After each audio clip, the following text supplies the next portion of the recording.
Halo guys, jumpa lagi bersama WSS Masa Bercerita. Sebelum masuk ke ceritanya, jangan lupa klik tombol like dan subscribe channel ini dan sebarkan video kami ke teman-teman kalian ya.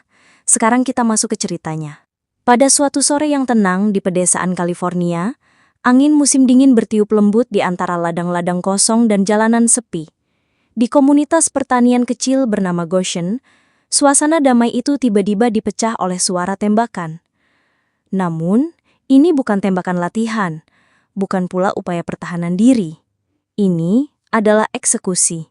Petugas polisi Exeter, Daniel Green, 31 tahun, tidak masuk kerja pada tanggal 6 Februari 2015.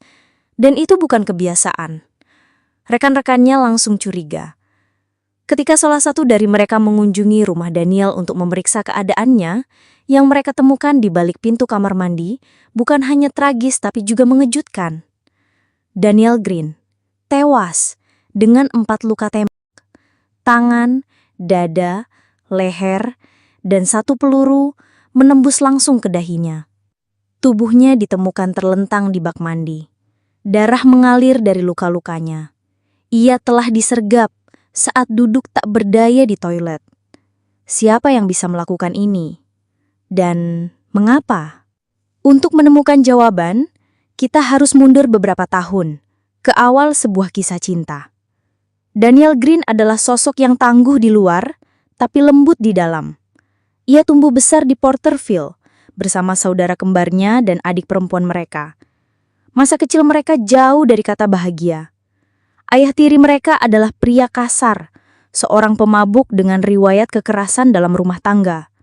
Daniel dan saudaranya seringkali menjadi tameng, melindungi adik mereka dari pukulan dan teriakan.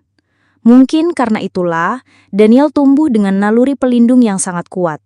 Dan mungkin juga, itulah yang membuatnya selalu tertarik pada hubungan yang penuh konflik. Tahun 2009, Daniel bertemu Erika Sandoval. Erika adalah calon perawat dari keluarga Meksiko yang hangat dan religius. Ia dibesarkan bak seorang putri. Satu-satunya anak perempuan dalam keluarganya. Ketika bertemu Daniel, Erika langsung jatuh hati. Ia bercerita kepada teman-temannya tentang mata Daniel, tentang caranya memperlakukannya. Mereka cepat jatuh cinta, dan sebelum setahun berlalu, mereka kawin lari ke Las Vegas. Tapi, cinta mereka lebih mirip percikan api. Cepat menyala, cepat juga menghanguskan. Pernikahan mereka tak butuh waktu lama untuk berubah jadi medan perang. Erika mulai menunjukkan sisi lain dari dirinya. Ketika bertengkar, ia bisa sangat ekstrim. Merusak perabotan, menghancurkan dinding, bahkan memotong sofa dengan pisau cukur. Teman dan saudara Daniel sering mendengar suara isak tangisnya setelah pertengkaran. Petugas polisi yang biasanya gagah menangis karena dihina dan dipermalukan oleh istrinya sendiri. Pada Februari 2011, semuanya mencapai puncak. Seorang tetangga menyaksikan Erika memaki Daniel di depan rumah. Seolah-olah ia berusaha memancing Daniel untuk memukulnya. Tapi Daniel tahu, satu pukulan dan karirnya sebagai polisi akan hancur. Polisi dipanggil. Keduanya ditangkap atas dugaan kekerasan dalam rumah tangga. Tapi tak ada tuntutan. Hubungan mereka retak tak bisa diperbaiki lagi. Mereka bercerai pada Januari 2012, tapi kisah mereka belum berakhir. Beberapa bulan kemudian, Erika hamil. Putra mereka, Aiden, lahir pada awal 2013. Daniel yang sebelumnya hidup bebas dan menyukai motor, berubah drastis. Ia menjual motornya, mengurangi aktivitas sosialnya, dan fokus menjadi ayah. Tapi Erika, ia kembali membawa badai ke dalam hidup Daniel. Mereka bolak-balik rujuk dan bertengkar. Pada suatu malam, Daniel bahkan mengaku terbangun dan mendapati Erika berdiri di samping tempat tidurnya, menodongkan pistol ke arah kepalanya. Ancaman itu nyata. Namun, Daniel tetap mencoba menjadi ayah yang hadir. Singkat cerita, pada Januari 2015, Daniel mengunggah foto bersama pacar barunya ke Instagram. Itu adalah sebuah titik balik. Erika, yang mungkin merasa bahwa ia masih memiliki kendali atas Daniel, melihat foto itu sebagai pengkhianatan terakhir. Dalam seminggu, Daniel ditemukan tewas.